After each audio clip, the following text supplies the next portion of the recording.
반갑습니다. 성도 여러분, 1월 13일 월요일 부산진 오늘의 묵상입니다. 오늘 저희가 함께 나누실 말씀은 여호수아 9장 1절부터 15절까지의 말씀입니다. 이일 후에 요단 서쪽 산지와 평지와 레바논 앞 대해 연안에 있는 헷 사람과 아모리 사람과 가나안 사람과 브리스 사람과 히위 사람과 여부스 사람의 모든 왕들이 이 일을 듣고 모여서 일심으로 여호수아와 이스라엘에 맞서서 싸우려 하더라.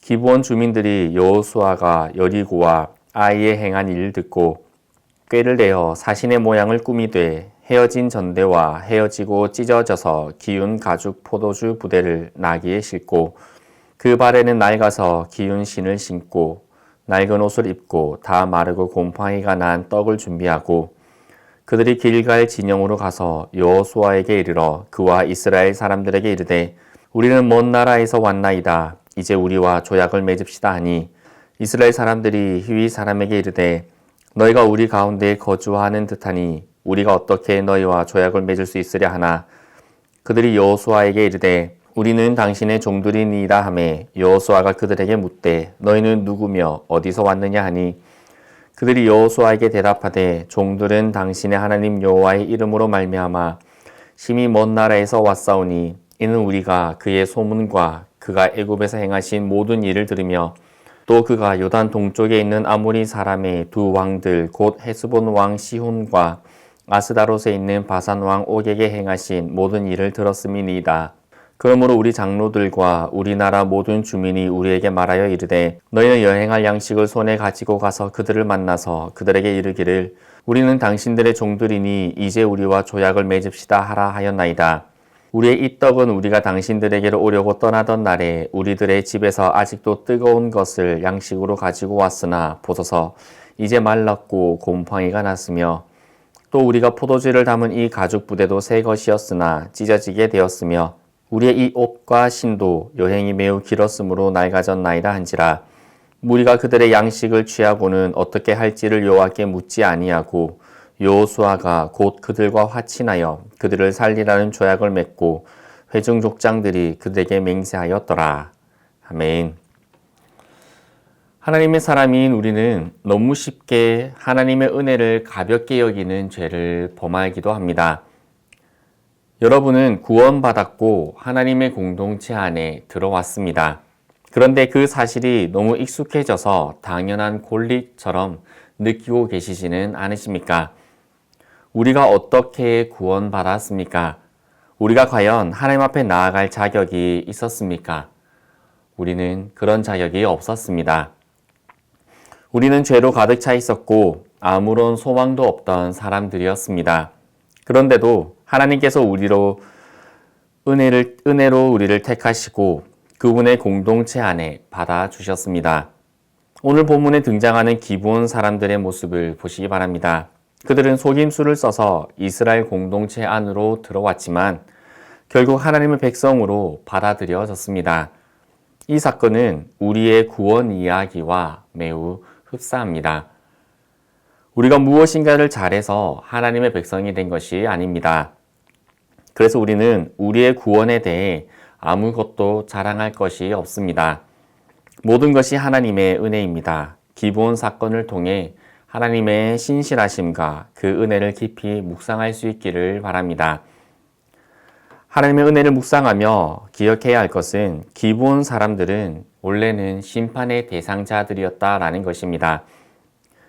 기브온 사람들은 원래 가나안의 주거민들이었고 하나님의 심판의 대상이었습니다. 그리고 신명기 7장에서 하나님께서는 가나안의 모든 주민을 멸절하라 라고 명령하셨습니다. 그런데 기브온 사람들은 하나님의 능력을 두려워했습니다. 여리고와 아이성의 멸망 소식을 듣고 이들은 자기들이 살아남을 수 있는 길이 없다는 것을 알게 되었습니다. 그래서 속임수를 써서라도 하나님의 백성 안에 들어가려고 했습니다. 우리는 이 사실을 깊이 생각해야 합니다. 그들은 속임수를 썼습니다. 물론 그들의 동기는 순수하지 않았습니다. 그러나 그들이 두려워했던 것은 바로 하나님이었습니다. 여러분은 하나님을 두려워하고 계십니까?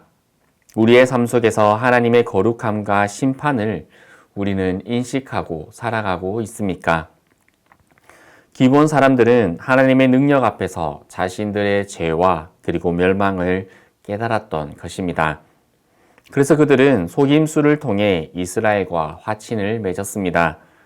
여호수아와 이스라엘의 지도자들은 여호와께 묻지 않고 그들과 조약을 맺었습니다.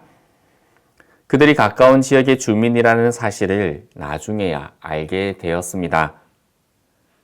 여기서 중요한 것은 이스라엘이 실수했다라는 것보다 하나님께서 그들의 모든 것들을 알고 계셨음에도 기브온 사람들을 내치지 않으셨다라는 것입니다.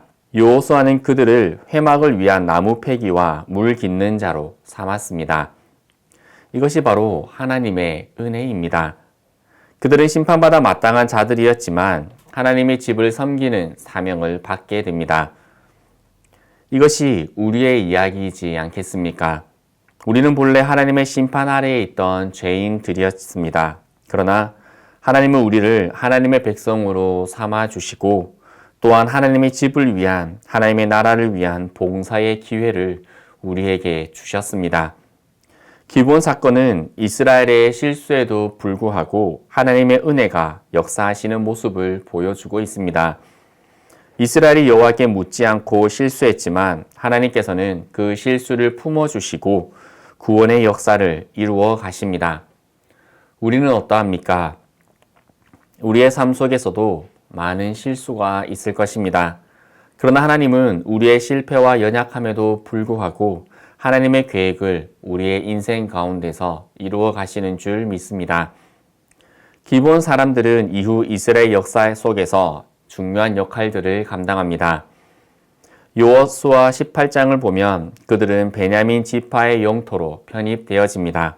그리고 느헤미야 3장에서는 예루살렘 성벽 재건에 참여합니다. 그리고 사무엘하 21장에서는 하나님께서 이스라엘에게 그들과 맺은 조약을 신실하게 지키라며 그들을 하나님의 백성으로 품어주십니다. 이것이 바로 하나님의 신실하심입니다. 하나님은 우리가 연약하고 부족해도 우리와 맺으신 언약을 결코 깨트리지 않으십니다. 우리는 그 은혜를 기억하며 살아가야 하는 것입니다. 오늘 우리는 기브온 사건을 통해서 하나님의 은혜와 자비를 깊이 묵상하기를 바랍니다. 하나님은 심판받아 마땅한 죄인들조차도 받아들이시고 그들에게 사명을 주십니다. 누구든지 예수 그리스도를 믿음으로 고백하기만 하면 하나님께서는 그 모든 죄를 없이하여 주시고 하나님의 백성으로 삼아 주시며 하나님의 구원 사역에 동참시켜 주시는 것입니다. 우리가 구원받은 것, 그것은 전적인 하나님의 은혜입니다.